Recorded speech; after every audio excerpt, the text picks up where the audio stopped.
Hey, flying saucer! Hey, hey, flying saucer!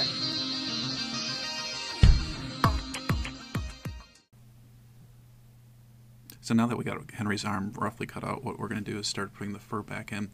There's a gentleman by the name of Russell Brown that has a great website for users of Photoshop. The techniques are not necessarily for beginners, but you know, when somebody has a basic idea of Photoshop, it's a pretty nice site to go to because he tells you techniques that you'll find really useful to solve particular problems. So one of the things that he showed how to do is, you know, if you're cutting out an image of a person and the person happens to have, you know, hair that's kind of messed up or feathery or something like that, it's pretty tough to do that. And so he uses some masking techniques and some things like that in order to make that happen. Now we're not exactly using you know, something that's that complicated because we're not ultimately going to use a Photoshop image that has a background, for example. What we're going to do though is take a picture of Henry's arm here and actually use some of the techniques that he describes there to put that fur back in. And so I will have a link for Russell Brown's site, the particular video that I looked at in order to learn the technique, and also he is a really great guy because he also provided the brush tools for it. So if you have a copy of Photoshop, any variety, you can actually download these brushes themselves. Okay, so the way you download a brush is you open up your brush tool, you open up that main window, and over here, almost hidden, there's two little arrows. And if you click on that, you can click on this little drop-down menu and it says load brushes. So the brushes have already been saved to my desktop. So what I do is I go down and find them. It always takes me a minute to find. Here they are. Nagel RBS Series 1 brush set. So I can go ahead and select that, and you can see that it opens it right up. And I put load, and so basically now what it has done is it's loaded that set of brushes. Now these brushes are, as you can see here, are all about different styles of fur or hair. The one I use is this one that's 128, and it's called Series 1 Hair 2. And it's a brush that I think is really fantastic for putting hair back on a dog. So I went ahead and select that. Now if you know how to use Photoshop Elements, one of the nice things about that is that you can actually capture a particular color and you know, use that as part of the paintbrush. So again, I've selected the brush tool over here. We have our special hair brush, and what I'm going to do is just hit the Alt key, and that turns it into the little dropper tool. And what I'm going to do is start painting hair back in. And it never looks like much when you first start out, but what you want to do is layer it. So I'm just going to do this pretty quickly. So the secret here is just to kind of cover up that edge, and remember the outside of Henry's arm is pretty furry, and what I'm trying to do is follow the direction of the fur. And you know, the fur on his elbow actually kind of points down like this. So as we go around the corner, we want to put that down, point that down, and it also is quite long there. And it basically gets shorter and actually points more towards his paw when you get down here. So that's just kind of the first rough layer. Then what you want to do is go back and maybe select something that's a little bit of a darker color. And let's go ahead and zoom in just a little bit so you can see that there's some color variation. See how it's a little bit darker here, a little bit darker here. Really the technique that makes this look very realistic is when you get those different colors and kind of layer them in. So again, I'm going to hit the Alt key and pick one of those darker colors.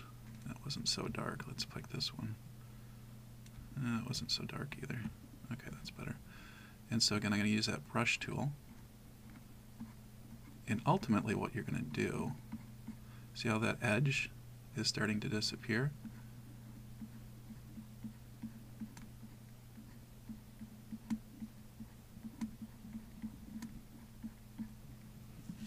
And the other thing that this does, by putting kind of a darker fur on here, it more differentiates the colors between where his body ends and his arm begins. So when you start animating, people will actually be able to see his arm moving against his body, which is pretty nice. Okay, so that's kind of an easy part. Let's go over here and look at the paw. The paw is a little bit trickier, right? Because the kind of the style of fur is a little bit different. So let's start out on the top. Let's go ahead and grab kind of the color of his paw. And again, the fur, when you look at it on its paw, is much shorter, and it kind of follows this direction, lays closer to his skin. So I'm actually going to shrink down the brush size. It was on 128. Let's go down, let's say 80. And what you do, again, is try to follow the... That was actually not so good. I'm kind of getting a little bit too poofy there. What you want to do, again, is follow the direction of his fur.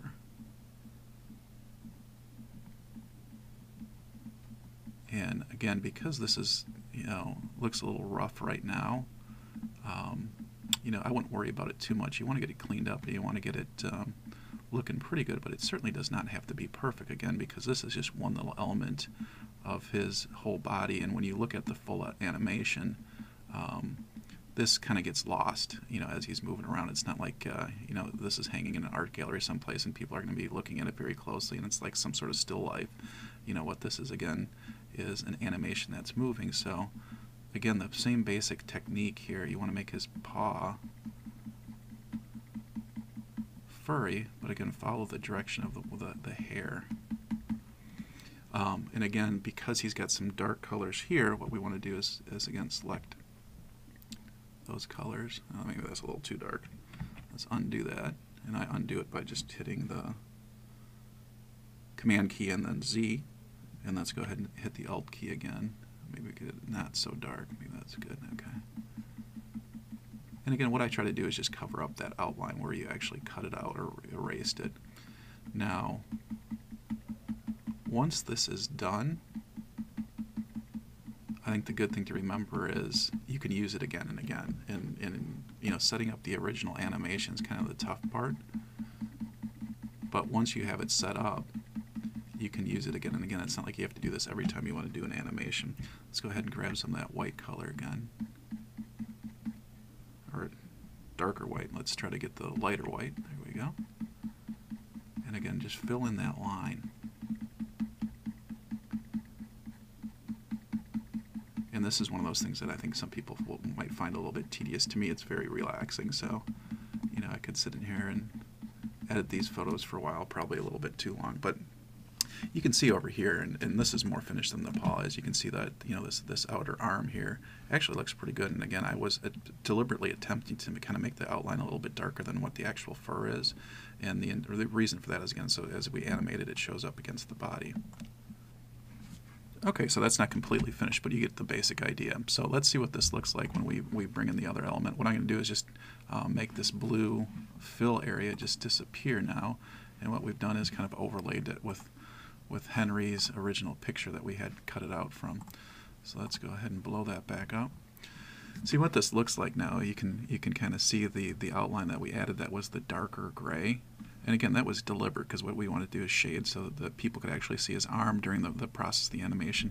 Now the paws obviously need a little bit more work and a little bit more to kind of clean them up. But you get the basic idea. All you need to do is kind of keep doing that with all the different pieces. Once you have all those pieces kind of cut out, then we go back to Toon Boom Studio and we kind of put them back together. And so we'll cover that topic up on another video. But for right now, please go ahead and leave some comments about this video. If you have additional questions, please let me know. I would also encourage you to watch the Henry and Mama Show. It's, again, a video series that I'm very proud of, and I hope you have some time to check that out. And please subscribe. We appreciate it. Thanks. Have a great day.